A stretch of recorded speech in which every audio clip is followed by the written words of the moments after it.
Calling to order the November 20th meeting of the Multimodal Safety Committee. First order is the approval of minutes from October. I have a motion. I move that the minutes of October 2025 of the Keizer Multimodal Safety Committee be approved as written. Second. I would like to request an amendment. Okay. Is that, Currently, the minutes read under, it's the bike lane painting discussion under 6A. And my concern is in the fourth paragraph, which says, based upon votes, the poll results indicated. As my memory of the meeting was that as a committee, we supported the Lock Haven west and east of River Road as the top priorities, and that we would probably be supporting those as a budget request again this year. But that consistent with the final sentence there, my understanding was that we would keep other locations that had votes, or at least in the top 10, as still active, as opposed to eliminating them. yeah, I never thought that we'd be eliminating them. Mr. Chair, Yes. I approve the amendments to the motion. Okay. And I think just eliminating that first sentence, then we're okay. Just, Do you go on? Yeah, Okay. sure. So it'll just read, Chair Velazzi would like to have the top 10 votes as semi-active list. yes. Okay. That worked for me too. All right, so all in favor of the minutes as amended, or do we have to do another motion? No. It was a, That's we fine, accepted. okay. Say aye. Aye. Aye. Any opposed or abstentions? All right, seeing none, they are accepted. Okay, next is the appearance of interested citizens. This is where anyone who wants to discuss an issue that is not on the agenda may. I didn't see a list of anything, so, okay. Next is the pilot pedestrian flag program. So I went and checked my flags like I do periodically. And as we all know, we were expecting me to lose flags. And we have lots of data to show this, that this is a normal thing. Well, what I wasn't expecting was to gain flags. And so when I went to check if we had 10, we had 11. So I don't know how many we gained, but one for sure. You must be putting them too. And they're identical? It's Yeah, I identical? actually have written on it the city of Keizer and the location. So it's that flag, Okay, a little dirtier. Very cool. Who's ever bringing back flags, thank you. yeah, all right. And still no survey responses? No new survey responses, and the flags are up at the grade school, right? Kennedy Grade School, and I have not heard anything about how that's going. I have not got a report on that. Okay. Okay, well, moving on, we'll look at the active items on our spreadsheet. Let me find that here. Here we go. All right, so the Lock Haven and River Road bike lane painting, that is just something that we're going to be bringing to Budget Committee again next in 2026.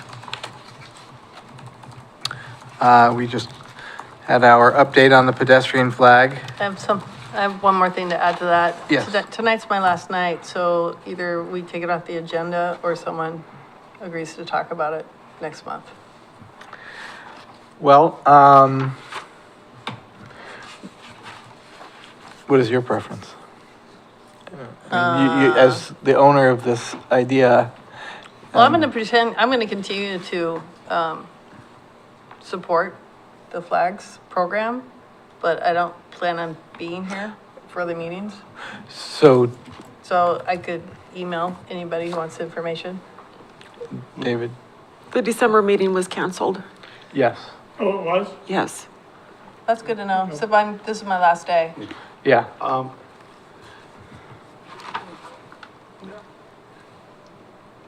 Since you have been involved from literally day one of it, are you saying that you're willing to kind of monitor it and Yeah. give us feedback? Yeah, on I'll how- continue to do Oh, the that would- pedestrian flag program. Whether I it's just- Mike or anyone of Yeah, I us, just- but I would be willing to be the recipient of the emails or in Perfect. details. Yeah, Okay. David? I'm not sure that we need to review it each month, but it's the kind of thing where I think at the appropriate interval, and I think, I'm not sure whether that's 3 months, 6 months or something, but at a time when we would want to both look at how this performed and also look at whether we want to expand it or move it to other locations or something, we should, or at a time, if there's a lot more survey responses or information, get an update and definitely come back to it. My only thing is, I'm not sure that we need it on a monthly. At least quarterly. Yeah. Brenda? So a pilot program, I believe, was ending in December.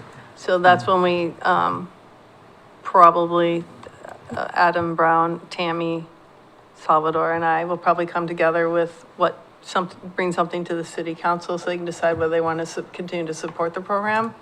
But the plan was that would not be financially supported.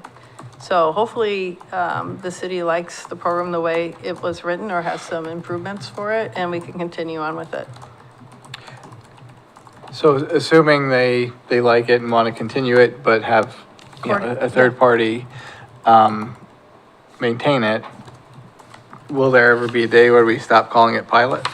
Yeah, I would assume after December. Okay, That's an assumption. It's up to Adam. yeah. So I would say then, we could have updates as necessary, but stick with a quarterly update at least.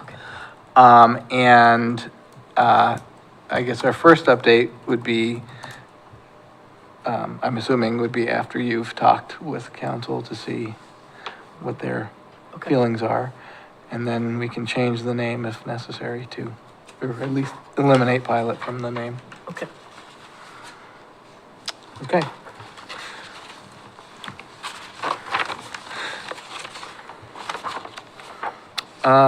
So then we have the speeding in the residential areas. Last meeting, we had additional discussion.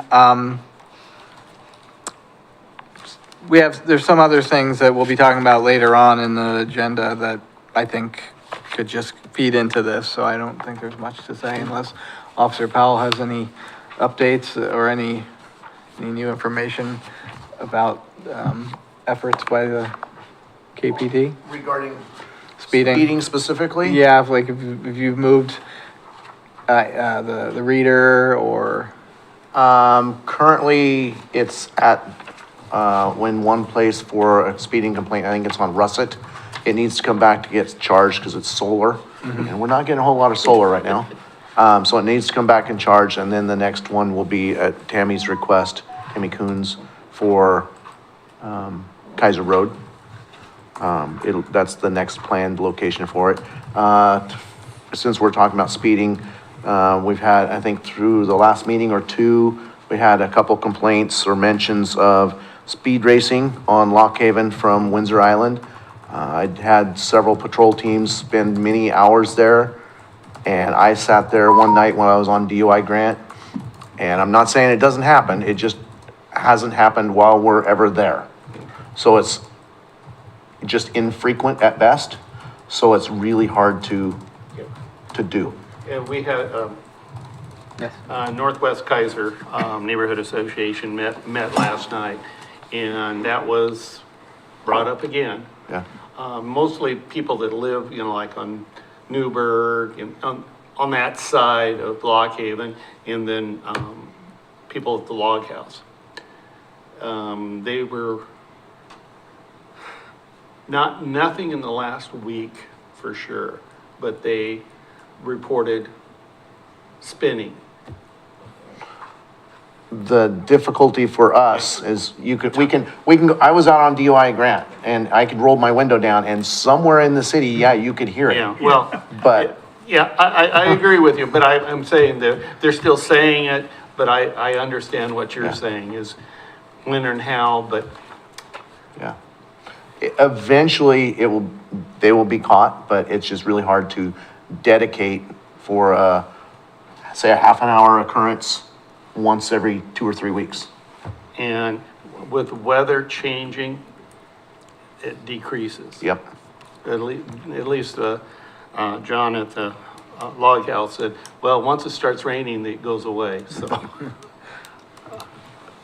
Yes, David? Coming back to the matrix, my understanding was that the action between the last city council meeting and now, kind of on that, was more requesting some language to be put in a survey that the city, I think, is undertaking from feedback about people's reaction to potentially lowering speeds in residential area, or the posted speed limits in residential areas. And so, anyway, to me, that's where the follow-up action is here. I don't know if that's coming up on our agenda. or not. That is that on the agenda? I can't remember. I didn't No. see it No, there. it's not. I did look at the link you had sent to everyone for what Salem did, and I couldn't find the actual survey. I saw a whole bunch of things about projects and I think even referencing the survey, but never looking at where you could see the questions. Yeah, I'm not sure. You might need to contact them because I know it's not live anymore. Right, right. So, I guess we could, unless, do you think that'd be something Public Works could do? Or, because I know Mike had reached out when it came to the crosswalk lights. I don't know, I can ask Mike and see about it, and then send an email to all of you to let you know what he says. I think it'd be good to see, so we, instead of reinvent the wheel. Yeah. Did you have any ideas for survey questions? No, not specifically, but it was, to me, our follow-up action is to either, if we can suggest a question, but without the context of what the survey looks like at first, I would have trouble, so, Right. but I think it was potentially working. My understanding was that the survey was under development so that there was an opportunity to work with whoever was, and the council to propose a question if we didn't see it there already. Yeah. I think it was an interactive map. It's been a couple years, but you would click where you thought you saw dangerous crossing when you were driving. I remember one of their, surveys like that where it was, you click it and then you could put your little notes or comments, yeah. That's what I remember. I think they're two different things. There was very much that, which Yeah. also pertains to the kind of discussions we've been having about paint and pedestrian crossings and that kind of thing. Right. But they're also following the council discussion regarding the possibility of lowering speed limits in residential areas. If there was, my understanding, if there was an action following that discussion, it was largely to try and get further community feedback as to whether there was support or opposition to that kind of idea. Okay. Yeah. That's And I- right, that's different. That's not on the 20 mile an hour is not on the agenda either, so I think I'll bring it up now. I was at the council meeting when that was discussed, and one of the things that, Public Works Director mentioned was the cost and the amount of time that it would take to put in new signs everywhere. And while I was at that meeting, there was a talk about, there was some parks work, that there were some volunteers hours put in to help clean up the park. And I don't know if, again, I don't know if Mike could even answer this, but where if we pick a section of town where we want to do the 20 mile an hour, have a volunteer coordination with Public Works where we can just kind of hit that one section hard and replace the signs in mass. So I don't know if that's something Public Works would allow. I mean, it's really just a matter of unscrewing and screwing on new signs once they're purchased, and we've decided which section of town we wanted to do it. I mean, I imagine there may be some areas that you have to put up a new post as well. I think almost everywhere you're gonna have to put in new posts, because, now it's just kind of, as you go in, now you're gonna have to have it both ways. Right. And that's why I was thinking, doing it in a neighborhood wide rather than a city-wide at first, just to cut down on the amount of hours that the city staff have to put into it. I don't know. My mind is you're all or nothing because we're confusing Yes. our, I think that was one of the big concerns. And then there was, if I may, I think there was and I hope I don't mess this factoid up, but there was something about when you're turning and going from one speed to the other, it's required to be in a certain place. Right. And so there are some that we wouldn't have a choice. And I think there also about just doing it in certain areas, there was the concern about consistency, right? So you might you might be in one speed limit, cross the street, and then be in another. And that's just, I think that is a recipe for a lot of confusion, frustration, and potential disaster, accidents, all the things. So I'm not sure we could just pick one area. and from the legal risk standpoint, it'd be almost impossible to enforce. If one side of the Multiple, streets is yeah. one, then this. Well, I'm thinking like Lock Haven is a divider, right? So you've got the neighborhood north of Lock Haven, you got neighborhood south of Lock Haven. Lock Haven's 35, Yeah. so everyone knows it's 35, but then you go into the neighborhood, now you've got your speed limit sign when you first go into that neighborhood, right? Usually. Yes, they would on each, as soon as you leave from one speed zone to another. Right. And so I'm thinking obviously logical breaks of where there's an arterial that would be the dividing line. From our standpoint from the equal enforcement side and not setting drivers up for failure, if it's going to happen, as a traffic officer, I would say it would be city, the entire city, not just, let's just say a Gubser neighborhood. Because you'd be surprised how many people drive down Dearborn with the big orange signs and do not know it's a 25 because they didn't see the sign. I think it's very common that people just don't, especially because you have Chamawa, which is, 30? 30, so they just kind of think it's the same as Chamawa and, yeah. Well, so that still gets us back to the issue of then having to pay for it all. But I still think it's, we like to have volunteerism in the city, maybe volunteer when we finally do Do it all. it all. Yeah.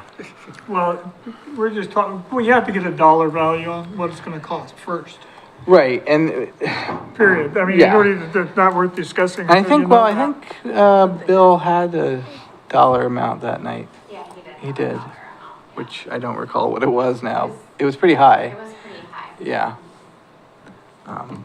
So we'll have to, maybe we should get that, put in our, whoever's gonna be presenting to the budget committee should probably be working on all of our asks and counting how much each ask is for. We've already asked for the 20-mile-an-hour speed limit. I don't understand why. Well, when you go to the budget committee. Yeah, but Well, we wouldn't be going to certainly the if- budget if committee you- unless the city council said, yeah, we're gonna do it, and then really then the city council So is the is representative. the representative, not us. Not, okay. So We're just. the monetarily, we made a recommendation or request or whatever. That's kind of the, Yeah, although, I mean, you're right. So we don't, But we're I not think the we one should who. tally up our asks too, right? No, No? Why? I mean, well, I mean, Well, one it's good to ask know. that we haven't is the green paint. right. that's one. And that that's one we can pursue, but the other, we already made a recommendation to the city council. Right. And city council said, It's, Whatever it is, yeah, Right. they're, nothing yet. well, they asked for more research from Yeah. Public Works, and Public Works is still working on it and getting some more details, and, because it's more than just, well, it's gonna cost, and I didn't hear the figure, $30 million. There also is who's gonna do it, how's, all those other little details. yeah, and that was discussed too about staff time. Yeah. But also, staff time is a limited resource, so you can't just say, well, we're gonna add 40 hours a week to their Or 40-hour the week. contract. That's Right, not, or that's really contract. not our business. I mean, that's Public Works' job, not ours. So, I mean, it's Yeah. nice, but I wouldn't, have it, I really wouldn't, I don't think I it's, don't wanna say I don't care, I just don't want to, I'm not involved in it. We really don't have any say in whatever Bill says it's gonna cost him, that's what he says it's gonna Right, cost him. Right, we don't have a say in how much the numbers And come we're not total up to. going, I mean, if he was presenting it to the budget committee and wanted support, then somebody could go and say, yeah, we recommended that, Yeah, I agree with that. yeah. I think a couple things. I'm very much in support of what David was kind of saying. I think we need to work more,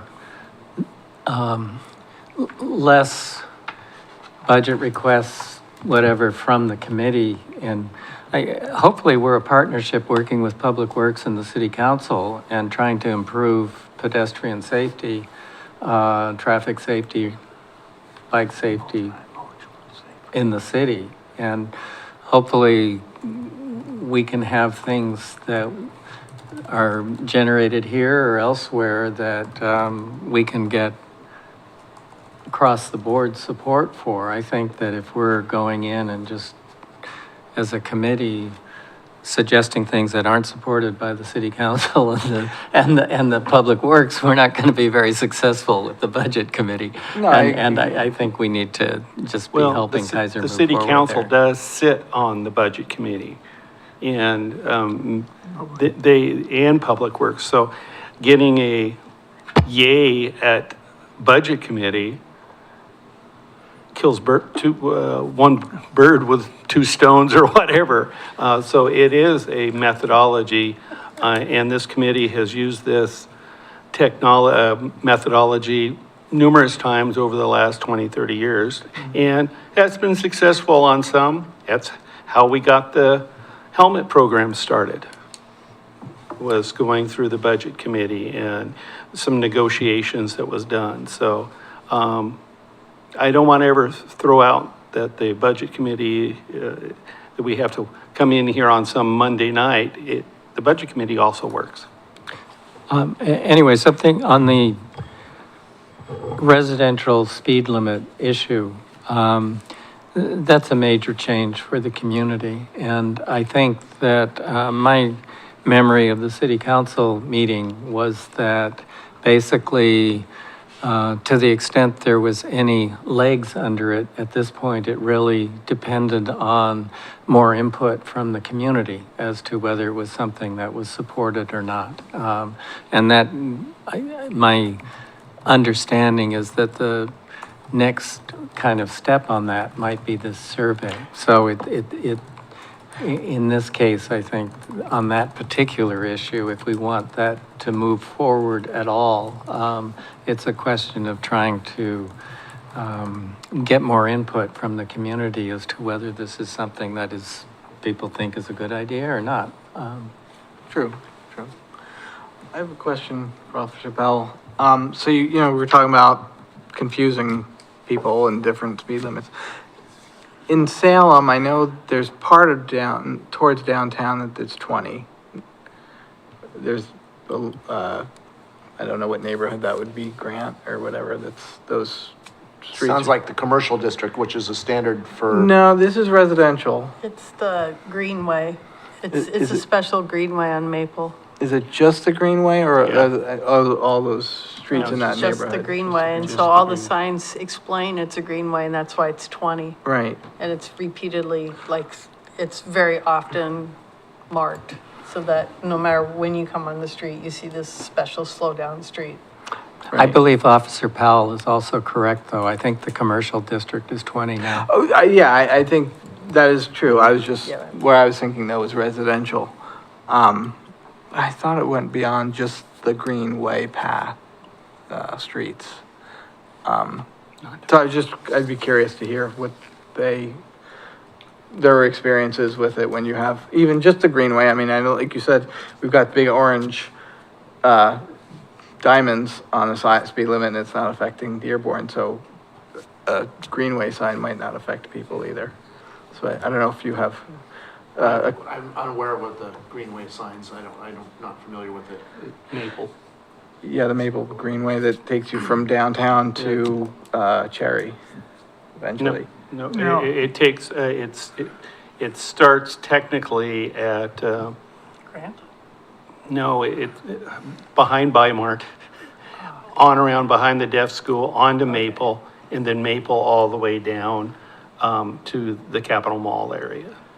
Yeah, And, but I thought it went all the way to Cherry, or at least to the, yeah, I guess that is behind the deaf school, yeah. you're Yeah. right, that is behind the deaf school. Okay, well, my point is if you had someone a colleague over there to see what their experiences with it. Okay, can I summarize this discussion a bit? So we made a recommendation to the city council. City council discussed it, correct?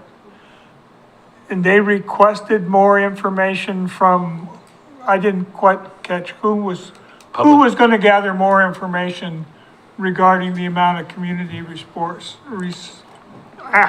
support there was. So we can direct staff, and then it's really up to Mr. Brown, the city manager, to determine how that gets done. so We it ha- can't tell him how to do it. You guys haven't done that yet? The city council hasn't directed him to find out how much community support for a 20-mile-an-hour speed limit is? No, we're doing there is a survey in the works, it's drafted, but we're kind of talking about two things. I think we asked for more information, and we asked for the community input and for it to be added into the survey. So there's kind of like two different things. So you've given them, okay, so basically, you're taking care of it. The city council is taking care of it. Right, we You've given the directed, directions. Okay, I don't see any point in discussing it anymore. Well, that's fine, I was I just, mean, it's fine, I mean, I don't mind just talking about it in terms of personal opinions, but the process is on step, it's doing what it's supposed to do. right, but I So we guess really don't, if you wanna, there's the survey part, the pulse of the city, and then there's the implementation, right? but that's up to the city council, not us. Well, it's up to their ultimate recommendation, but we are advisory to them. Okay, Okay, we'll move on now. Create a list of streets to ask for funding resources. That was something that you were, kind of. it's a little vague. Yeah, you know, I don't know if this is appropriate right now for the list, but really hefty discussion last night at the Northwest Keizer Neighborhood Association about one street and traffic and speeding and stuff, and recommendations for three-way stop at Lock Haven and Windsor Island. And I'd like to eventually get it on our list as a monitoring device, but I don't want to do it right now. I know there will be other people coming at our next meeting, including a city councilor that's very adamant about that. But I wanted to at least bring the committee's awareness of that we have big trucks, we have all sorts of things right there. And with some of the new development, it's getting really busy. And with the crime lab out at the sewer plant. There's a lot of traffic on Windsor Island, and with the big trucks, I have to admit that Knife River, those drivers are wonderful. They're well-trained, but there's a lot of other truckers that are just pretty fast. And it was suggested about a three-way stop, and I know stop signs are not always the answer, but that was what was discussed. But I'd like to eventually get this on that list, but let's don't talk about it tonight. Right. No, I didn't, Just get it in the minutes. I'd like to see it left on the list. Let me just give you an example of what might happen. I'm just gonna pick a road. Suppose we picked, as a group, lots of discussion, talking to people, Dearborn, from all of Dearborn, from one end to the other, crossing Verda, crossing River Road, all the way. And we decided that that should be a focal point because of all the problems we've had there. We wanted a bunch of things. We want to make sure there's sidewalks, and we're going to talk about some speed deterrence. And we could discuss different suggestions of how we'd like that to look. But we really would like this, would eventually make a recommendation that we focus our resources on just Dearborn at the cost of not doing some other things. That's what I saw happening, but I mean, that's just my opinion. But that's why it's not just somebody got ran over is driving the issue or anything. It's that we have these problems all over the city, and spreading the resources so far and spreading the police out too far, it doesn't make sense. We don't accomplish anything. So maybe there would be bump outs or for all I know, you're gonna put parking in the middle of the street and people drive on the sides. I mean, there's all sorts of things that could happen, but that would be the only place we're talking about it. Yeah. Well, I think Or that. two or three places. I think what the, on their worksheet was eventually meeting with Officer Powell and just seeing statistically, where is it happening? Where are accidents on streets? And that was something that I was going to do, but We get too busy. we get too busy. So that's something we can do and come up with a list of some streets Yeah. that are statistically, And the people on that are supportive on that street. yeah.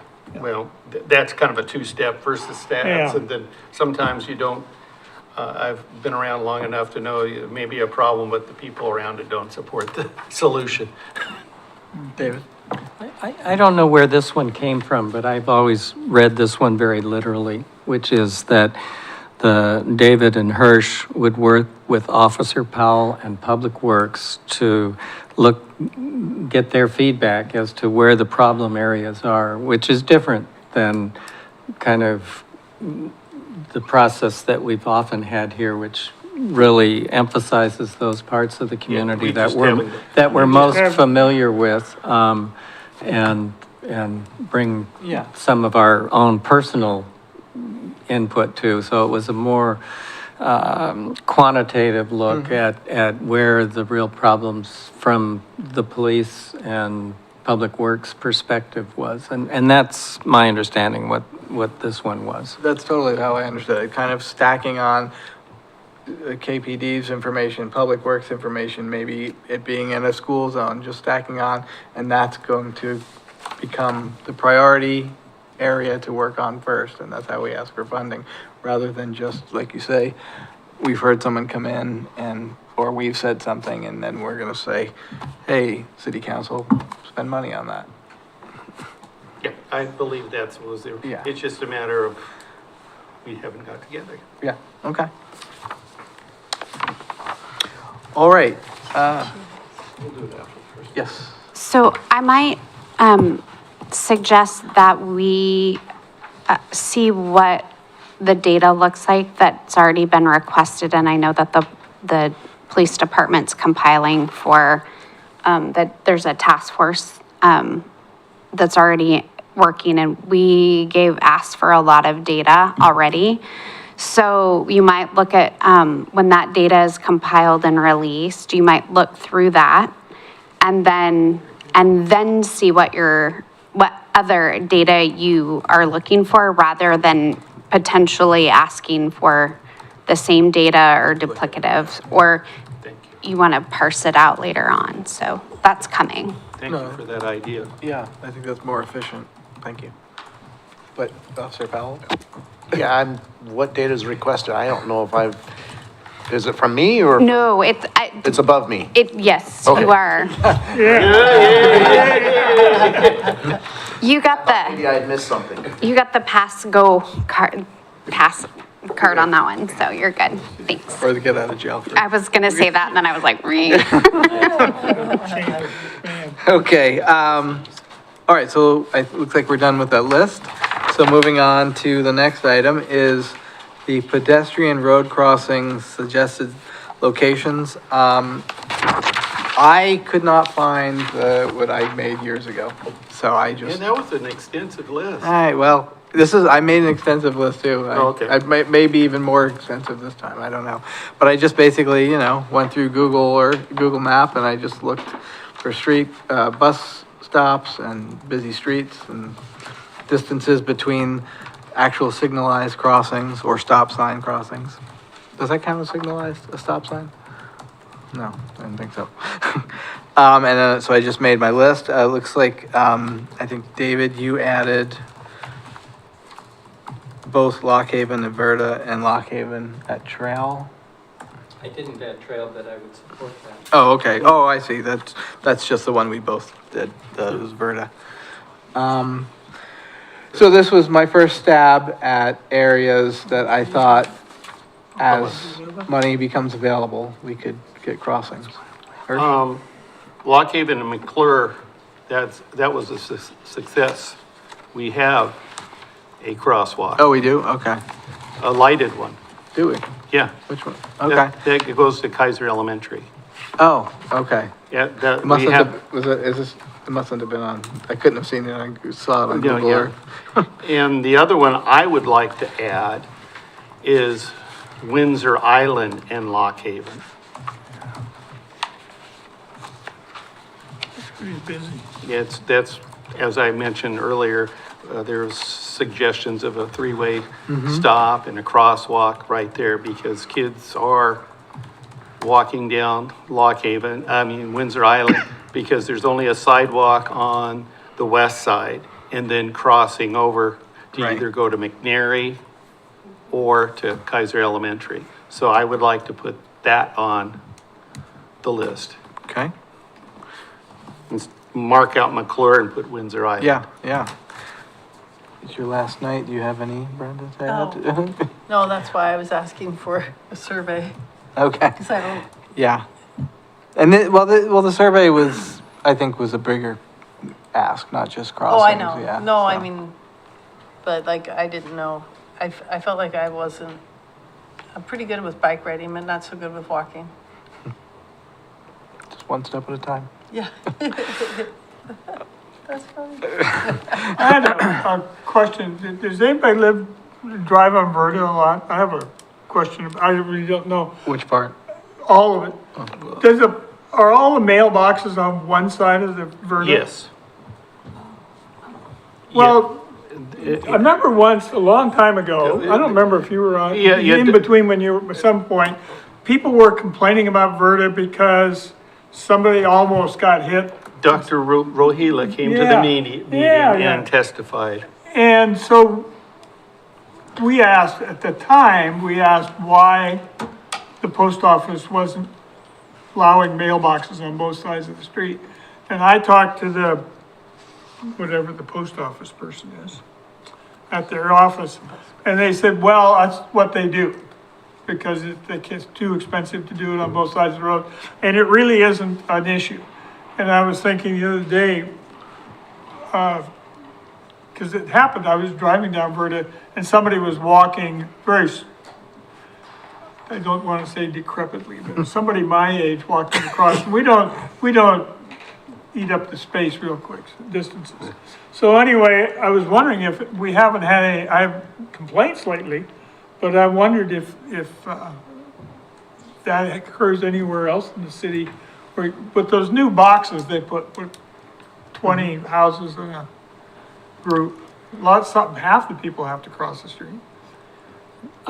In the community input we received earlier regarding Verda, that was specifically raised as an issue, people having to cross to get the mail. And I know from personal experience, Lock Haven used to have mail delivery only on one side. And actually my wife was, brought the issue up before the postmaster. Yeah. And in the case of Lock Haven, the traffic was of such a level that the post office has, for many years now, delivered both sides. But they do have to change their routes when they do that. Yes. But anyway, I just, the input from the people living along Verda, that was one of the issues that they raised in terms of problems with the speeds on Verda. Now, do we have that same, I live on, it's not an issue where I live because it's only 2 blocks long, 3 blocks long, but we only have one mailbox for the neighborhood. And so everybody has to walk, so half the people have to cross the street, but since nobody drives on it, so it's dead end, so. I just wonder if there were other places that we'd heard of complaints, or I haven't heard of them, but somebody else has. Are there other streets where the mailboxes are just, I'm assuming there is, but Verda's the only one that's complained, and we're it's on possibly 35, hoping yeah. with the new project that there might be some changes by the postal service. good luck. Because it was in that. Because they have to move the mailboxes because of the widening of the road. Right. And it was in that stretch that was Mhm. where the complaint was. Mm-hmm. No, Right, the complaint often has been from the houses that are between Lock Haven and Chamawa. Right, yeah. Well, I'm But- talking but- about the Which, Verda which one. is, ones we which had is, were between which Dearborn is, and- which is not impacted by the changes. Well, but The new there is a project. plan to continue on with that project, but not at the same time as the ODOT project. But the ones that we got complaint with was Dr. Rohila's house, which is right around the bend. He had the beautiful trees, cedar trees in front in kind of Spanish design house. And he'd have to walk across, and his neighbors were worried about him, and that was a long meeting that night. But Yeah. now, his beautiful trees are now gone, but for a better cause, I guess, for street improvement and sidewalks and all that. Well, so, we've got this list. You can all take a look at it. Obviously, we just had a recent addition. I don't know, I could put another poll out like we did the last time and just have you all vote and pick your top 3. I like that idea. Yes, David? The one question I have on your list, which, and one of the concerns I have is we're a little heavy, I think, or light on representation from kind of South Keizer. And so I worry about just having sufficient input from that part of the community. So anyway, yeah, and I don't know, obviously Well- Cherry and a couple of these get down there, but. I did start from the south end of town and worked my way up both main streets. River Road out here is kind of. Part of it is, is signalized crossing within a reasonable distance, and so I didn't want to.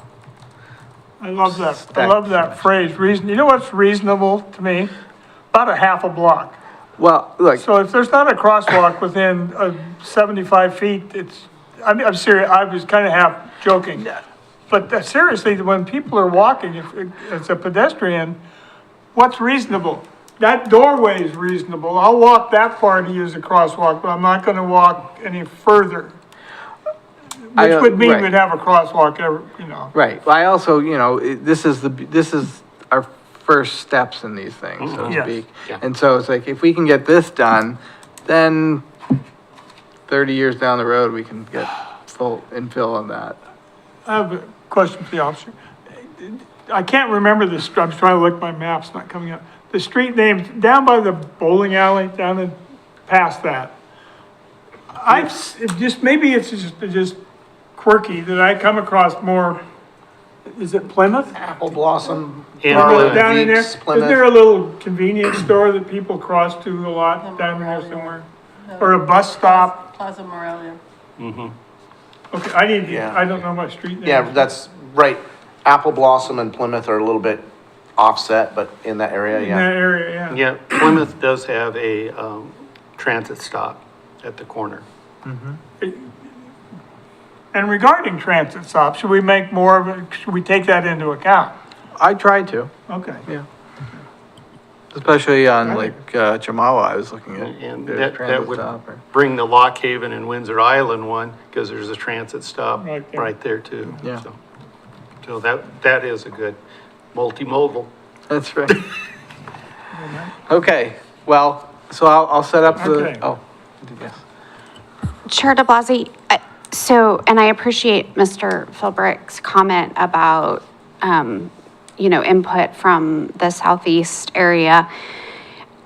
It might, I'm just thinking if you don't have a meeting next month, so it'd be January, maybe a couple things to think about, just because if you were gonna wanna put something forward for budget committee, we're kind of running out of, I know it's hard to believe that it's November, but yet we're running out of time for budget, season. But I'm working backwards in that anything that you wanted to put forward in terms of a budget request would probably need to be put forward or approved, by the committee. At a minimum would be the April meeting.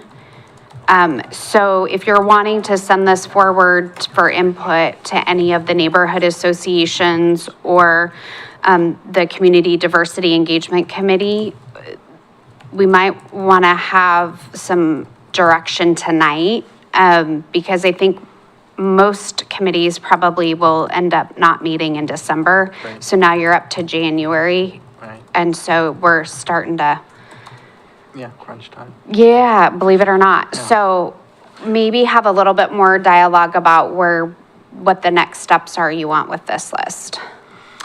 Okay, well, so my thought was the poll of us to get what our top Okay. three was.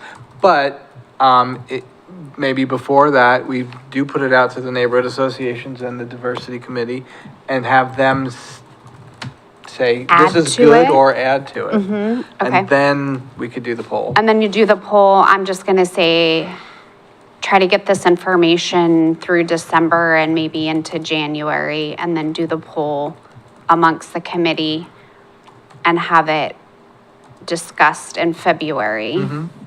And then that would give you time, the March meeting that would give you time to get extra information or make recommendations to staff or ask staff for more input. So that might be a kind of a timeline Yeah. to get to where you want to go, I think. Okay, so how do we get this? I mean, I think it's fairly easy to get it to the other committee, but to the neighborhood association. Well, you already got the Northwest Keizer. Yeah. We're meeting in December. Okay, Oh, you are? Okay. Yeah, so I can bring Mine this is too. subject up. which one are you? West Keizer. West Keizer, okay.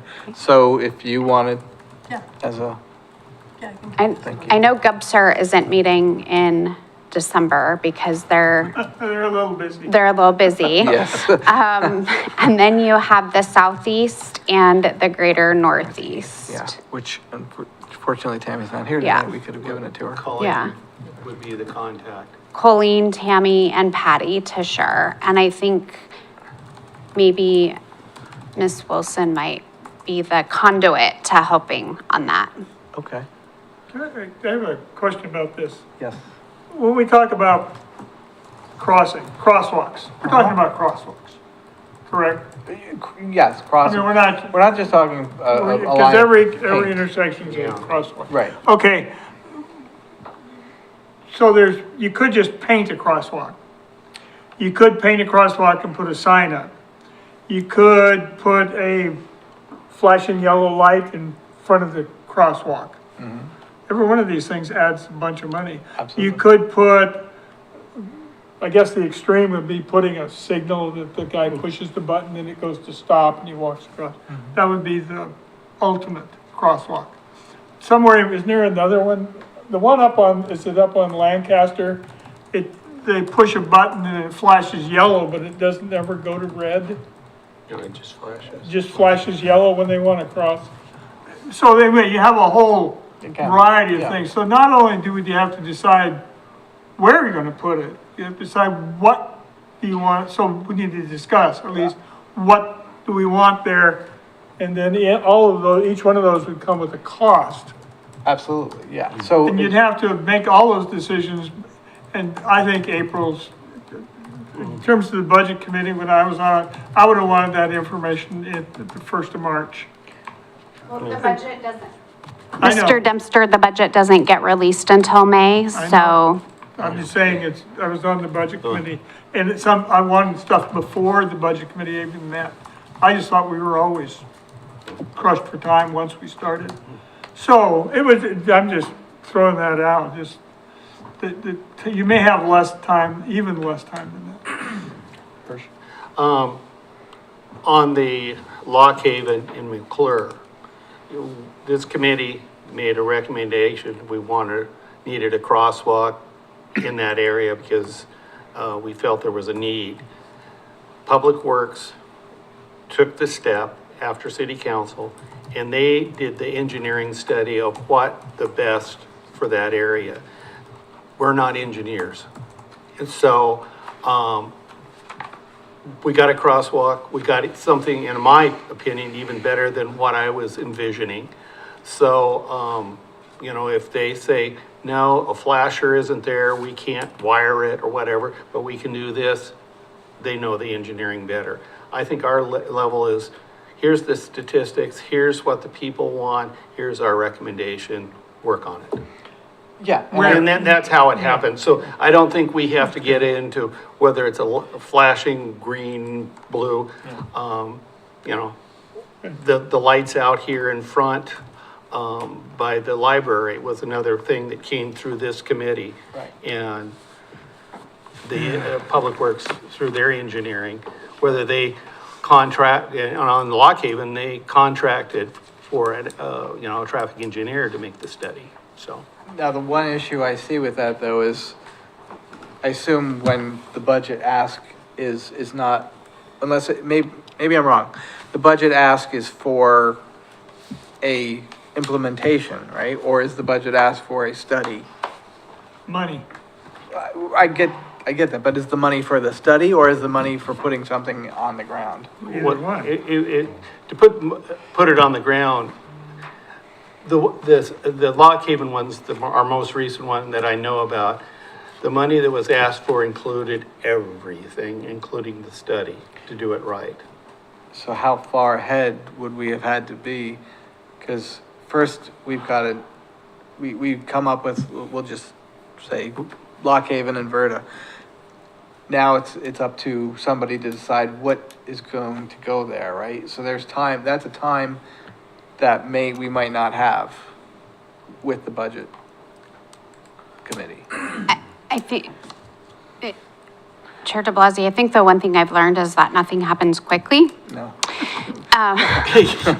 And so I think that if you go through the process that you kind of talked about before, taking this to your neighborhood associations, your community diversity engagement committee and getting their feedback, and then doing your vote here amongst your committee, and you elevate like kind of maybe in priority 1, 2, and 3 sections of you kind of ranking them, and then you send that forward. I think with the information between, the data that Public Works would have and the police, department, I think that there could be, I would trust staff to take the information that you've gathered here and put forward from a committee and trust staff to decide which are the priorities or maybe which ones, because there might be some things that they're hearing or that they have planned that we might not be aware of.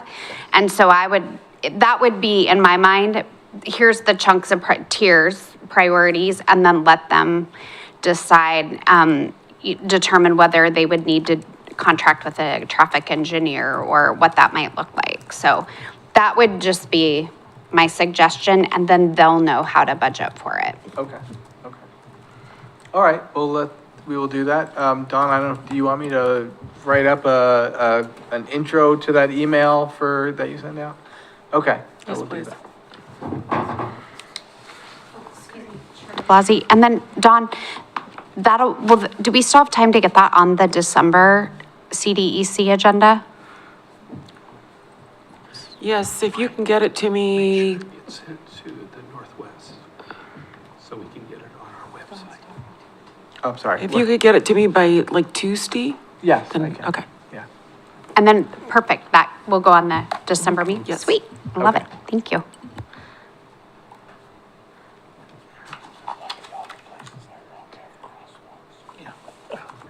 Okay, great, thank you. All right, moving on. Let me get to the front of our thing here again. All right, we had the voting results of the green bike lane, so I don't know if we need that on the agenda. I think we kind of talked about it already too, just in the last agenda, or minutes rather. Okay, so the next thing, discussion of purchasing traffic calming equipment. So I've talked about this for years, about, hey, it'd be great to have a cache of equipment that we could purchase. And I've also mentioned, kind of the in-between phase of, hey, this is not gonna rise up to a full city response through the neighborhood traffic management program, but we could try something that would maybe slow down some traffic, make it a little safer for, say, students crossing streets, and see how it works. And, What are you talking about? Give me a couple of examples. well, you mean devices? Yeah, Well, there's a screen right in front of you. oh, So, here we go. So, and it's in your agenda too. So these are the ones I was just researching. These aren't necessarily the places to buy them. I just found examples. This is these little hump things that, I've seen used, and they can go in things like this. It's a buffer, or even, on a bike, parallel with the bike lane. It's not necessarily a buffered bike lane. Bollards, we all know what a bollard is. And I just found different ones like this one. It's got a base. This is an interesting one. It's kind of like that first one I showed you. I'm not sure if I'm assuming that's a reflective and not actually battery. I don't recall now. This is another thing that's a separator to give a little demarcation between the bike lane and the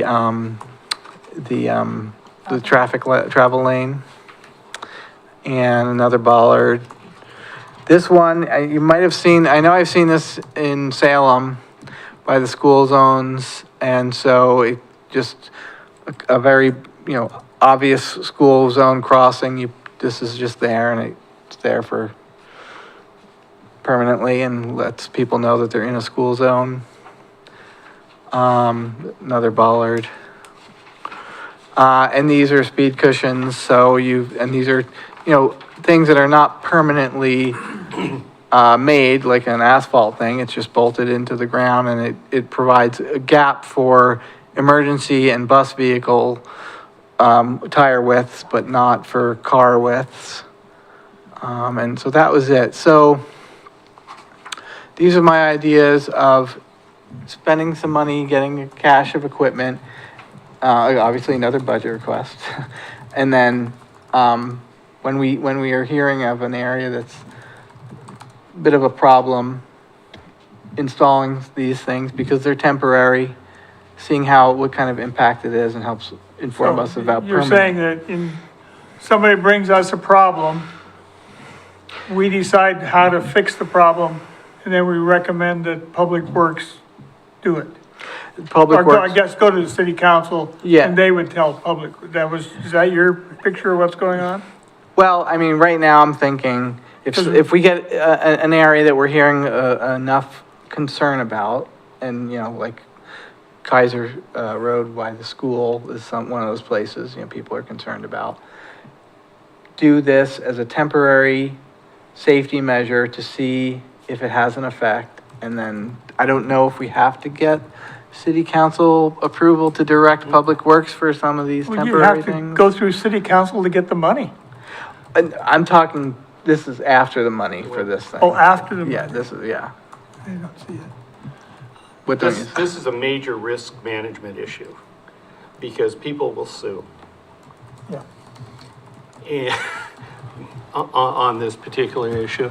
And if we're, in your example of Keizer Elementary, the Salem Keizer School District does have that kind of equipment.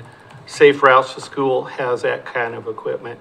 And if it's a school-related, the city shouldn't be doing that. Each one of these has a risk that the city would have to assume. Because injury, accidents can occur, whether it's the bicyclists, cars, whatever. So they have to be properly installed. Right, it would be city staff doing it.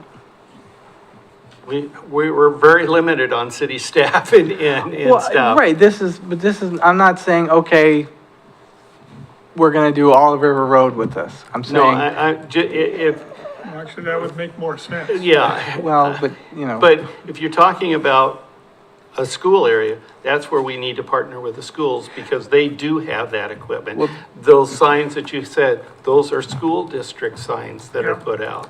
They assume the legal liability, because anytime the city puts in bumps or anywhere, there's a level of liability coverage. right, I understand that. Okay. But I also understand that we have a responsibility to do something and not just hide under the cloak of, well, we don't want to change something too much, and then people are going to be potentially suing us when it is our responsibility to try and make our streets safer. And We're an advisory committee. I understand that, but my point is, these are low-cost, low-risk, temporary testers, not permanent, multi-thousand-dollar things. Here's a perfect example. I was on Lock Haven going towards River Road. And that little weird jog by the Winco or the Ware Market? Yeah. I saw it was backed up. There was a truck who decided that he was going to go over those yellow concrete. Divider. Right. There could be a spot to put bollards, right? There's no risk there.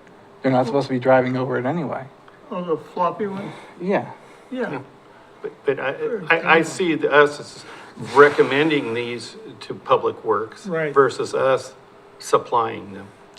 Well, no, I'm not saying I'm saying these are ideas of options we could do for temporary, testable, safety improvements. We get the cache of stuff. We get the public telling us, hey, there's an issue here. We work with Public Works and say, hey, can we do these temporary things here? Mike, I'm scared. Grant, I have the same urge. Like, I like to put no parking and spray the curbs, do a bunch of things. Put crosswalks in where I want them. This is a solution looking for a problem. We don't have, you tell me specifically what problem is gonna be brought up in February that's gonna require one of those. you can't. Why You're, February? that you can't foresee the future. Oh, If it was that, our role, it seems to me, is that we would make it, we have a problem, is to make sure Public Works and the city council understand, at least know what we're talking about when we make a recommendation to the city council. Our job is to make recommendations to the city council. Period. Right. Not, and the city council would direct Public Works to do so, or the police force, or whatever, to do something about it. And we might recommend some suggestions, but we're not in a situation where we would say, here's the solution, and if this kind of problem comes up, we want you to use this as a solution. And I think that's way out of our range of stuff we're supposed to be doing. Yes, yes, please. If I might, I just wanted to add, that we were just talking about something similar to this. I mean, I really love your idea, and I think that this bank of suggestions is valuable. But I thought we talked about, like, when you, on this previous one on crosses, that it needs to go to, like, engineering first to verify it's safe for the road. And I feel like we skip that step if we're telling them to put this in temporarily and see how it works. So, but I do believe giving these suggestions, like, here is a suggestion we think works for this, and that it should be implemented immediately. Can you do that, city council? And then they see if they can make that happen. And the city excuse me, just to say, the city council does do stuff like that. They see a problem and respond to it, and something gets done fairly immediately. So I give them, I mean, that's to their credit, but that's their role, that's their job, not ours. Go ahead. Well, look. No. Thank you, Chair de Blasi. I think there's a lot of, as I was looking through here, I was like, I wonder what Bill Lawyer or Mike Griffin would have, thoughts would be on some of this stuff, or, even, Officer Powell or, the police department. So I'm wondering if, before this committee says yea or nay to making a recommendation to city council, I'm wondering about maybe sitting down with Mr. Griffin and Mr. Lawyer, and just saying, hey, these are some of the things that we've seen or we've heard. Would any of these, what are your thoughts on these? And then maybe Mr. Griffin can bring a report back to the entire committee. And I'm just thinking, and I think that way, then maybe put this for follow-up in January, and that one might give us some time, even after the holidays, for you to have conversations or follow-up conversations, because I think that there's value in having the conversation with staff and getting their input in it. Yeah, I agree, and if it was thought that I was saying, let's vote on this tonight and let's do this, this is really my presentation of, hey, this is what I'm thinking. What are your thoughts? And then unfortunately, Mike was not able to be here. Yeah. But he probably wouldn't be able to respond tonight anyway. He'd want to. Yeah, you just want to sit down and have a conversation. And so I think that that's probably a wise next step, and then bring it back in January and we can have, and then there's that dialogue. Yeah, okay. Yeah. How do I set that up with I would just email Bill Mike. or Mike? Yeah. Yeah. He's our Since he's your staff liaison, I would start there. Okay, Yeah. I will do that. Okay, I'll just shut this down. Before, Yeah, you had a good idea. thank you. I just want to, it is, but I was worried about the engineering part, and I think we have the solution for the engineering part. If they say engineering-wise, whatever, then I think we can be supportive of monies. Yeah. So, My big fear, though, is the fear of trying something, you know? And well, I think, there is a fear, yeah, there's always a fear of trying something new.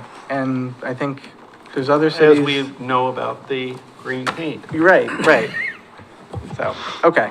So the last thing, and I would ask if you'd want to talk about this too, the because we set in on that sidewalk gap and repair program, workshop that city council had.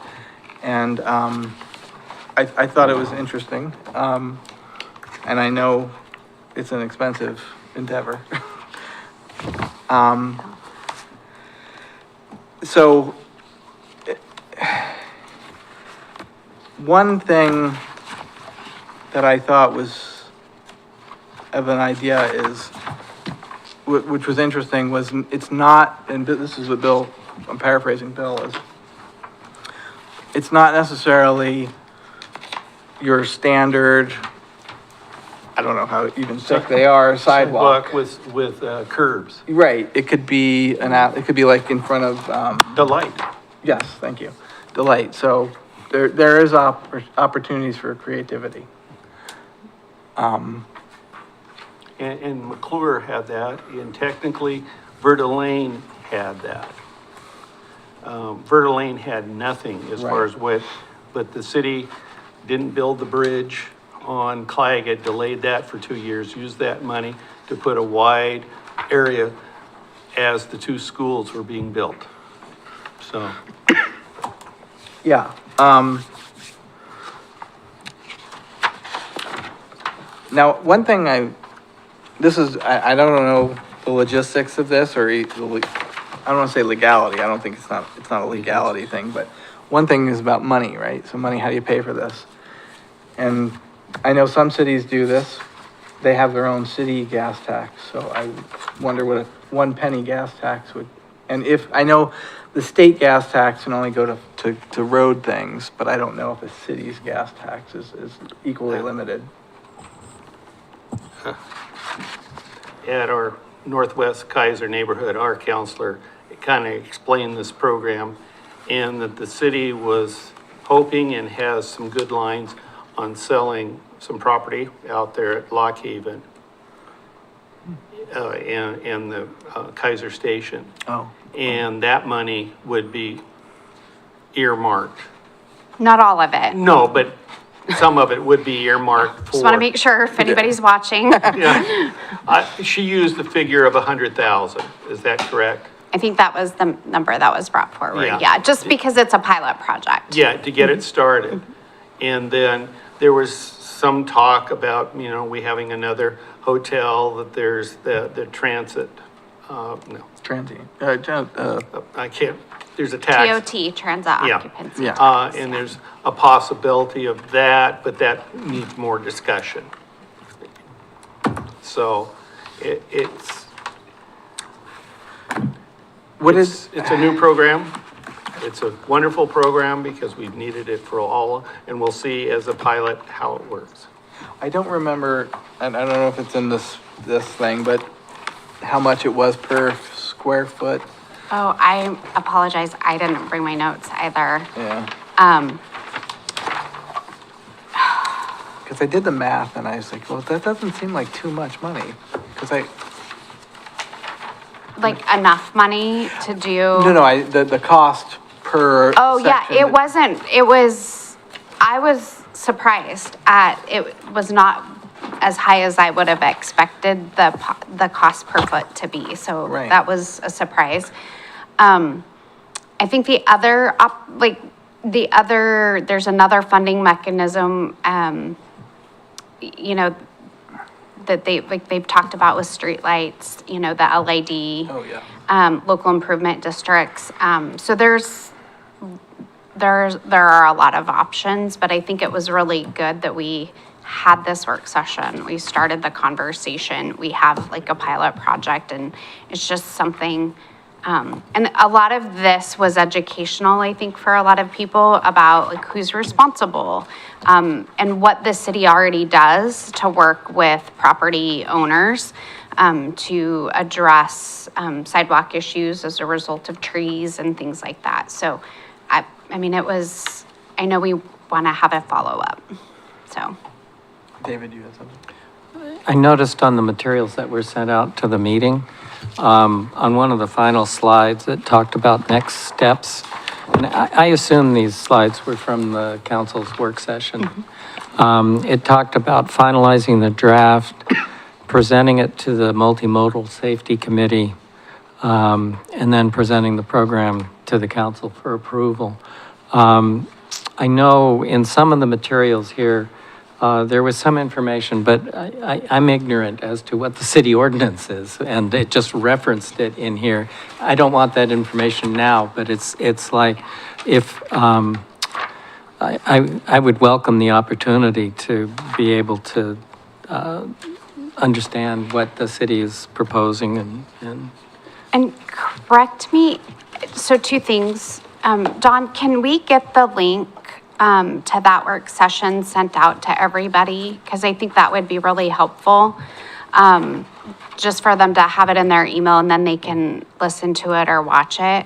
And then I feel like, and this is where my memory is a little fuzzy, but I think we talked about a joint work session with traffic and city council. So I would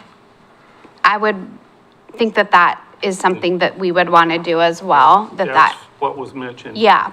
So that will be coming as well, which I think will be a really good opportunity if we can, everyone can watch that work session and then we come together and do another joint work session. I think that'll be really helpful. Yeah. And he does, Mr. Philbrick, in that work session, he does explain like kind of the policy and what the ordinance, what it says and how the city responds to those concerns, so.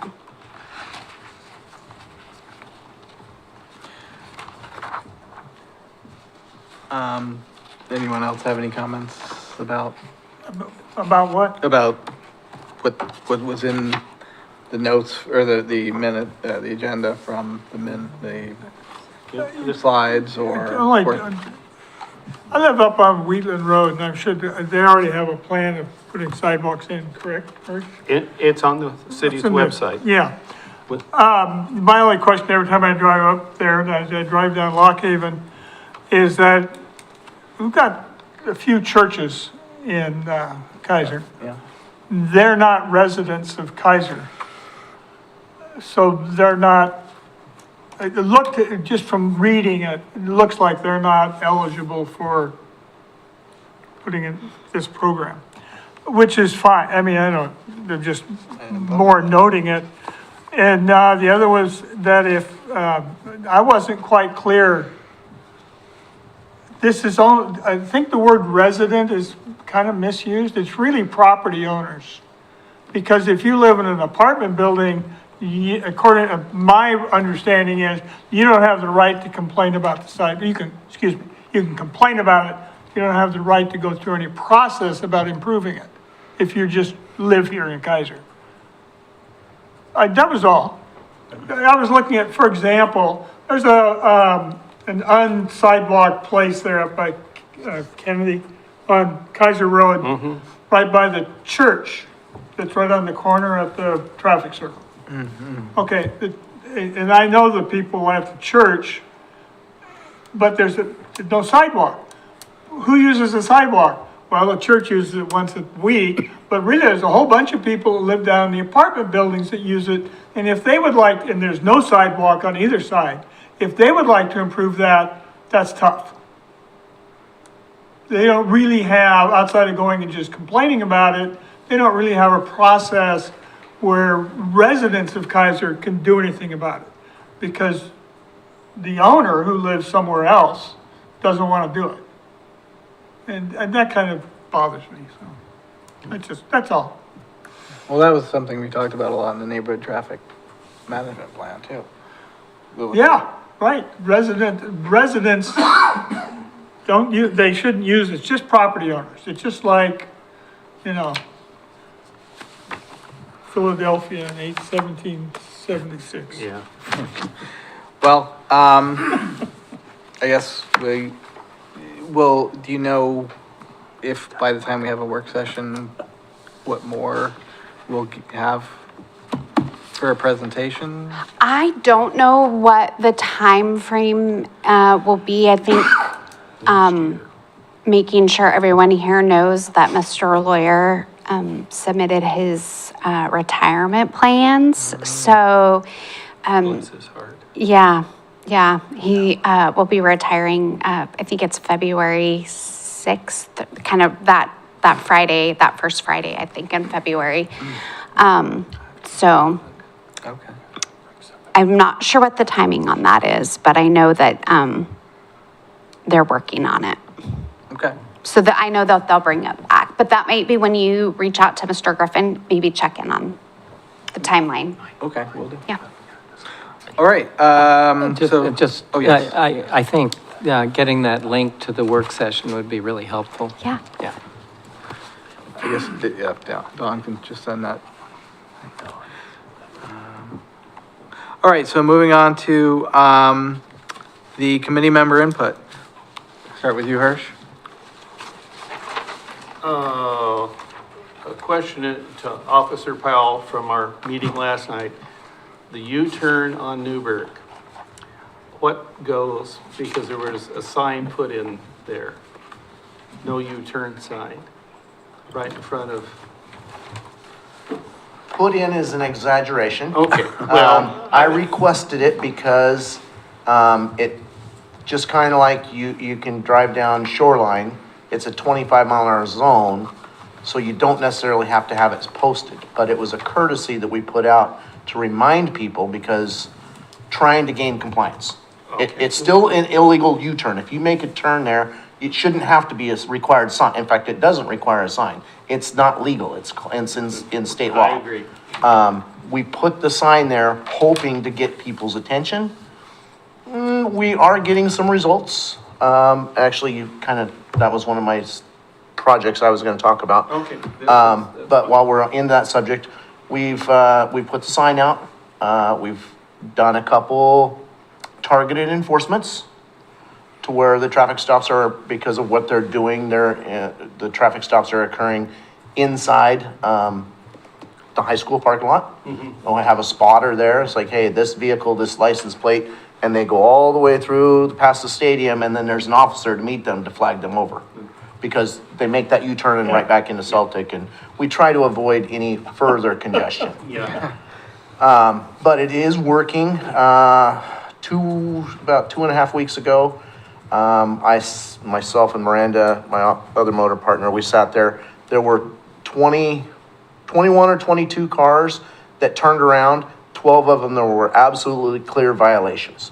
We put the sign out, and over a week, and then we've done some other enforcement.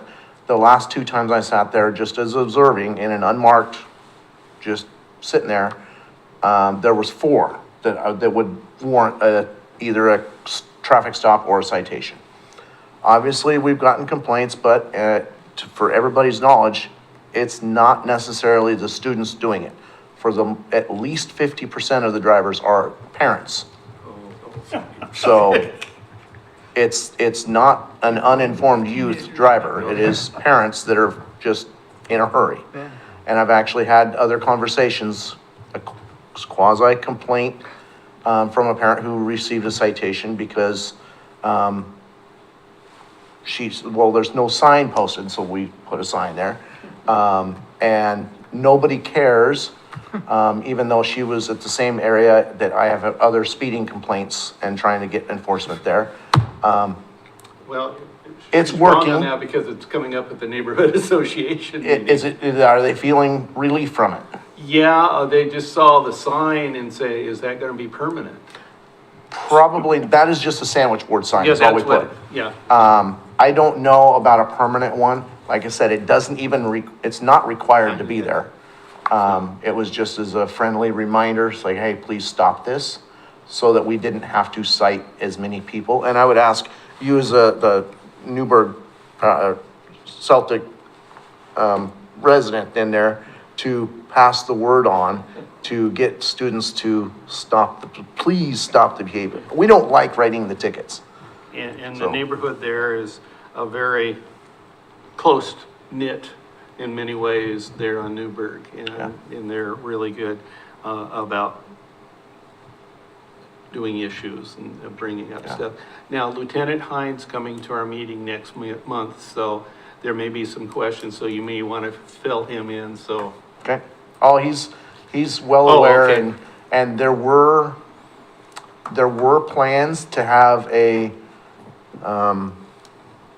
entire Salem Traffic Motor Team come to assist us. It was gonna be today, but to literally stop every single car that did this, because it's too much for just Miranda. Well, yeah. It happens in a 15-minute period. Right. So we were gonna have the entire traffic team, Salem, come up and assist as a full blitz, but we've got it down to where it's a reasonable amount, to where we feel between the two of us and maybe even some borrowed patrol staff, we can continue. It wasn't worth the extra man hours. Well, as a neighborhood association, thank you for addressing that issue. Can I go ahead and talk about the helmets? Sure. Our last helmet, fitting was at the, October, fire hall, and we pretty much, We did. We're Brenda out. was there, and Mary Ann and David, and we're out of helmets. And so, started looking for funding sources to buy some more helmets. And, we just happened to have Salem Health there at that booth across from us. So I approached them, and they said, no problem. So we just got $900 worth of helmets purchased by Salem Health. And we're wanting to buy a few more so we can do a few more events. So we'll be looking for other sources and possibly through Rotary, maybe. And right now we have about $300 in our account. If Mike was here, he was all concerned because all these helmets go, how do I pay for these? How do I pay for these? And I said, Salem Health paid for all of them. And it was Michelle Higgins, the trauma nurse. And it was because she's been involved with a couple of our fittings over the years and she said, I can put you down as this group as a reliable helmet fitters, and they use the same helmets as we do, so it worked out really good. So we have a supply, so if there are kids through the holidays who need helmets, we can actually meet their needs. All right, thank you. David? Okay, it was Michelle Anderson, Oh, right, at Salem Health. She She was just, it happened so quick, because normally when you're dealing with organizations, she says, well, tell me what you need. I happen to have the order I'd made out, except I thought maybe we'd get to in February or March. And so she said, well, send it to me, and I did, and I didn't realize when I sent it to her, it also included all the shipping costs. paid for it. They paid, so she just took my order and made it. So it was $937 for 72 helmets. So they're about $11 a piece, a little bit more with shipping. So that's, anyway, that puts us in pretty good shape. We were down to, I think, 16 helmets. And they were all toddlers. And they were toddlers and extra large, although the number of extra large kids coming around is a lot. So that went well. And the only other thing I read this morning in, I guess it was the Statesman Journal, about speed cameras that I know Woodburn's using, and I found that out the wrong way. I guess, I don't know if it's a rule but they're used throughout the United States and including Oregon. And it's a camera, which I guess it does a license plate identification and sends a citation to the car owner. It's all automatic. I didn't know I had a ticket until 2 weeks later. And they send it, and it's fine. You don't have, I guess the new rule, I'm not sure rule, but you don't have to have a policeman on site anymore, or at least there for that camera, for that ticket. I'm not sure everybody pays their ticket, but, so anyway, they were looking at putting those cameras in, and somebody, it was either Philadelphia or somebody, that reduced the number of speeders by like 75% over 6 months. Now, you can't apply those kind of rules to Keizer, because one, we're way too small, we got lower speed limits to begin with, and putting it in doesn't ever pay for itself, because if it works, you won't generate any money at all. And I don't think people think that all the way through, yeah, we're gonna get all this money from tickets. No, if it works and people slow down, nobody will get a ticket anymore, so you'll just have to pay for the cameras. So it was an interesting, the statistics about number of injuries, number of deaths, number of, average speed limit, different times of the day and so on. It was, interesting. I have no, but they didn't give you the critical information that I thought was how much did that camera cost and how much does it cost to run it? You know, I don't know all the specifics, but a year or so, there was I was sent some information about speed cameras and all that. Just keep in mind, I don't know the exact data as far as cost of the cameras and that thing, but it is not a money generator for the city. It is not even the city's camera. Usually it's called Red Flex, and that's a money-making for them. yeah, And then the city has to provide an officer to review the camera to issue the citation. right. So there's overhead from the city, and we would get a very pennies on the All dollar. right. Yeah. So it's not a moneymaker for the city. No. But policemen aren't money makers for the city anyway. Ideally not, yes. Yes. So I just want to say that being here in the last 4 months or so, learning a lot, hearing a lot, and I just appreciate all the dialogue that we're doing, and when we do have the community show up, I really enjoy that too.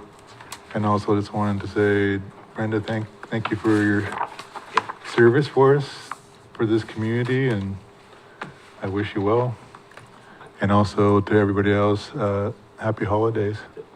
Brenda, I have your phone number. When we do helmets, I'm calling you. Terrific. I've thoroughly enjoyed working with all of you, and I really appreciate this opportunity. These 3 years went by way faster than, like, when I tell people my 3 years are up, they're like, what, that's been 3 years? So I feel great. I'm looking forward to all the connections I've made, to continue to volunteer, probably be more active than ever. So thank you. I want to do the helmets. It'll be great. David? I have nothing I wanted to say substantive, but I do want to make a substantive comment, which is that you'll be missed. You provide some very good input to all of our discussions and things, so good luck. Yeah, thank you, Brenda. I wasn't really here that long, but you're really nice to me and all the rest of the safety committee. And thank you, yeah, you'll be missed. And I do have one thing to say. On the south entrance of McNary during the morning, I'd say around 8 to 8:30, it gets very congested. And is there like anything we can do about that? Because I feel like it could become a safety hazard in the future. Yeah, I've seen that as well. Unfortunately, almost every school has that issue. Most of the McNary does drive. This causes a different issue there. You're talking by Delight and Shamala. And, Oh, yeah. that would probably take some serious engineering, and unfortunately, congestion in and of itself is not, without engineering, we can't correct it, Oh, yeah. so. And that's a Really good partnership with the school Huh? district. But really good question. Yeah, absolutely. But that would be a partnership with the school district, since for some of, I'm not sure what the school district could do Well- for roads design. But what the school district, this is almost facetious because they're never gonna do it. What the school district could do was only have a third of the kids show up at 8:30, another third at 9, and another third of Yeah. the student body at, I mean, they there design. are solutions. I'm not sure they're realistic. Yes, David? Laszlo, I thought you might comment bring this up already, but the discussion about the U-turns and things, one question I had is whether there's a student newspaper or some way to get information to the student body that would be good in terms of some of the potential traffic issues, a way to spread the word. I think there is. It's like called it's a class, and they have like this video that goes on every Tuesday for advisory. And it happens, and it's a good way to like release information to the rest of the school because everyone has an advisory, including seniors. Celtic blue or something. Yeah. You know, one thing I'd say is it's probably both sides of McNary, north and south, that are really just chock full of traffic for that. The north entrance is much less crowded. I'd say about like 25%. I think you get more pedestrian, you get a lot more people walking on the south side, so I think that's what just adds even more chaos to Yeah, real history especially with the is- apartments right there. Yeah, McNary's entrance was on Sandy Drive. And there was no Lock Haven, and there was so there was only one way in. So, Well, you're showing your age. I know. okay, well, we don't have Mike for our staff report. But I'd unless- like to say something related to what Mike has done. At our last meeting, there was a mention from the Northwest Neighborhood Association I brought up about sidewalks on 15th Street and needing curb cuts. And there was a issue because on 15th where it's needed, it's mid-block, there's a trailer park there, and there was a question on whether or not the city even owned that. And several residents said, that's our walking way to the park from, Trent and that area and off of Willow Lake. And we come with our walkers and boom, and Mike said, well, I don't even know where this ad is. And I think it belongs to he did research. And here's another great positive. His research said, yes, it's city, and it is on the docket for the curb cut project that they will start again this spring. So the neighborhood association brought it here. Mike looked at it, and it'll happen, but it won't happen till spring because you don't do cement work and when it's raining. Right. So that's another positive and a thank you to Mike. That now will be in the record. Right, all right. You'll have to watch the video to see the. Yeah, he'll have to watch the video. Officer Powell? Yeah, we've already talked about a couple things I had, but pretty much for the last month, it's been busy from the traffic side because that's when Officer Miranda came back. We doubled our patrol force as far as traffic. So we were able to go out and do some things. I want to get, one other thing we're working on before I get to the last project is we've had lots of complaints about noise, exhaust noise. If anybody has looked at the ORS, the state statute for noise, it is not specific. All it says is if you create unreasonable noise for the proper operation of a vehicle. So if you have a souped up Hemi, they're going to have a loud and you can just be normally driving it. You're doing proper operation. So how do you define the unreasonableness? So it makes it really, courts we'll use alcohol, BAC. They like the 0.08. They like speed limits. What is unreasonable to Hirsch may be different than your unreasonable standard. So it's a really convoluted and hard to enforce because of that ambiguity in the statute. So there's steps being taken to maybe create, because it's not included in our city ordinance for exhaust noise specifically. So we're looking at that avenue. That's above me that's going to be making that decision, but I'm included in that. I just wanted to kind of give an update that it is being worked on. And then if anybody's on Facebook, I want to get this out there.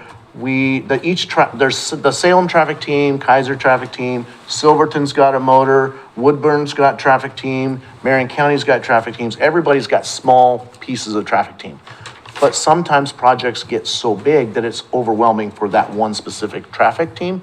So what we're doing, they've created a more collaborative effort to, if there's a problem, all the traffic teams can go assist. Obviously, staffing dependent.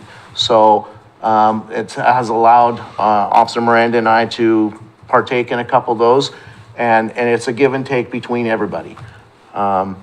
If just a couple weeks ago, there was a Marion County-wide emphasis, not really a blitz, on just a normal Saturday night emphasis on DUI drivers.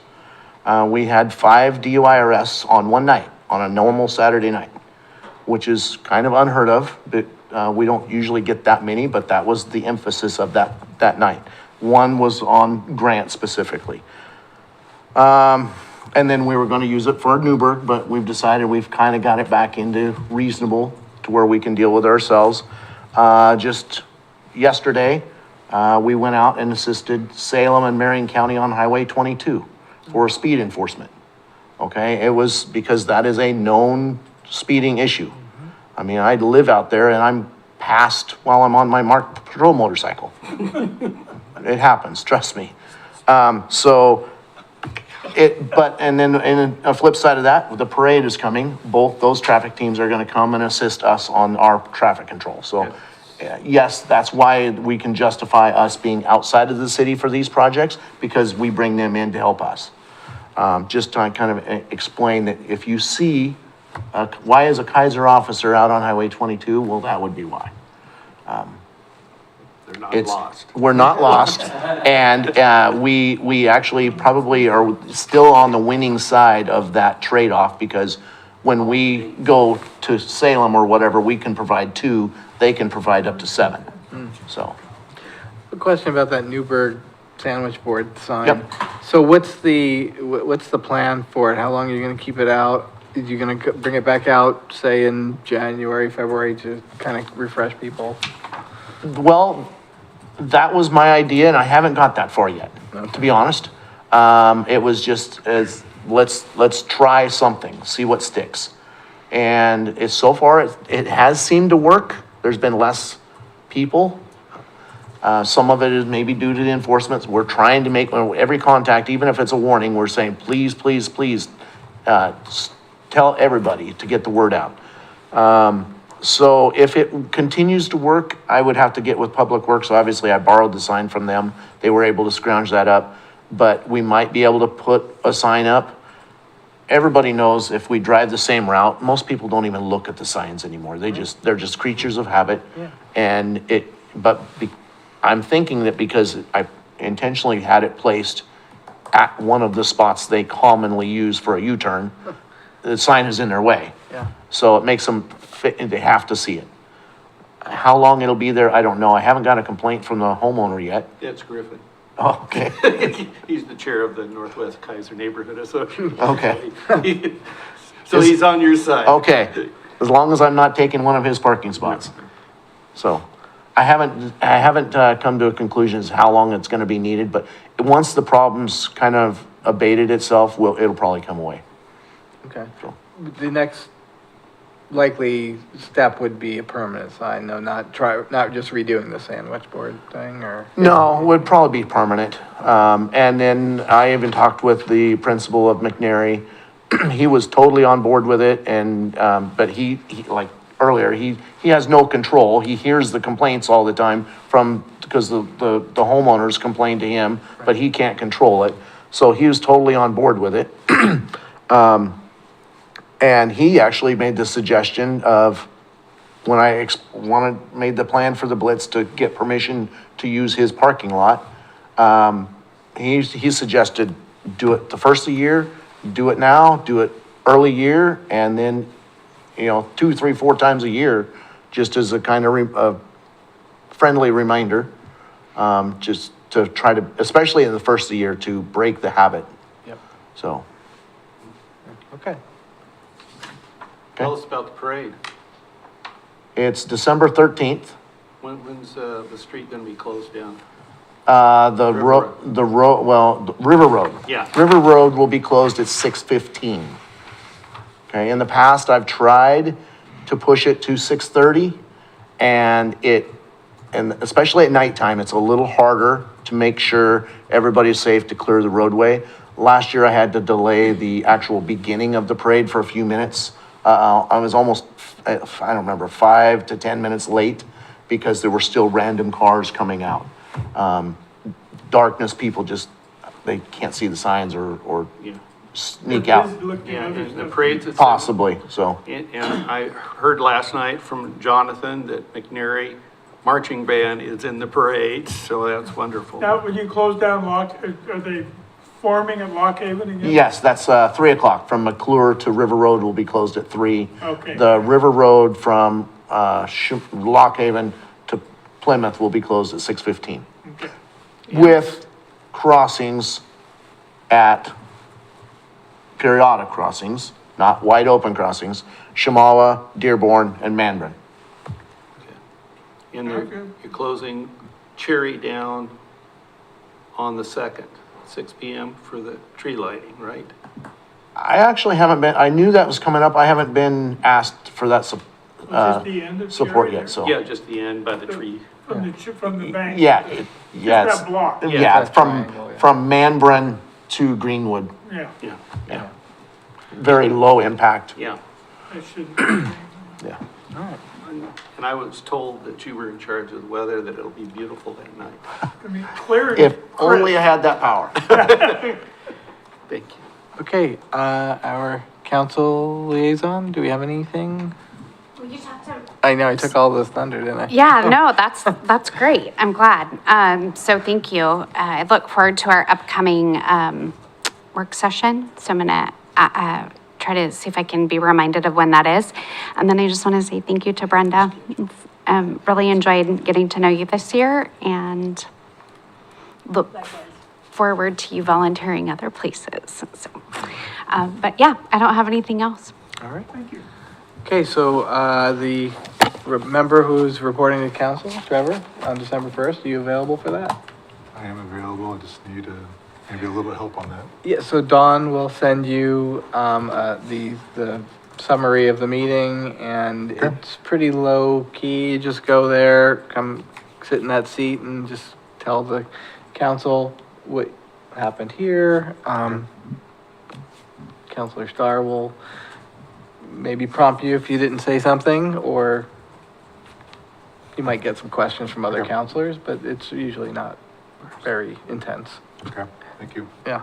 All right. Mr. Chair? Yes. One, I would just like to, one of the things I think that happened at the last council meeting, or between our meetings and this one was, you'll notice we have a new name, the Multimodal Safety Committee. I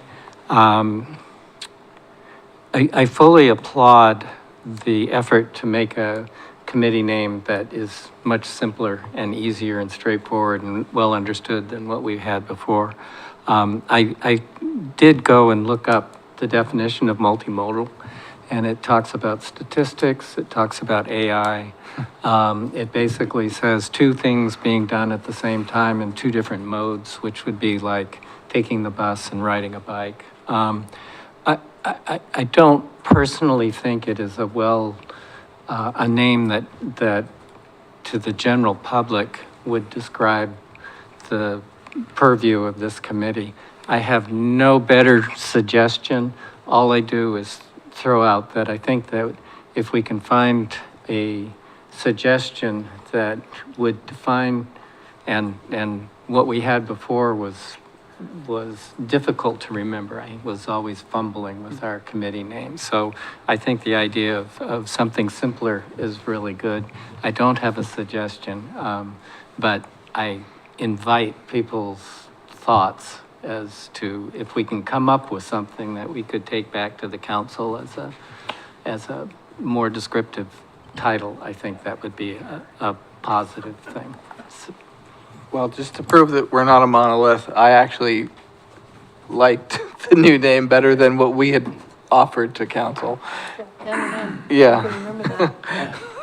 So, I fell down on the job and I had said I was gonna bring M&Ms for everybody, but I ran out of time today, so Sorry, apologize. we've had enough candy already. Yeah. Yeah, so. Okay, well, thank you, and our next meeting will be not in December, but January 15th. Right, no?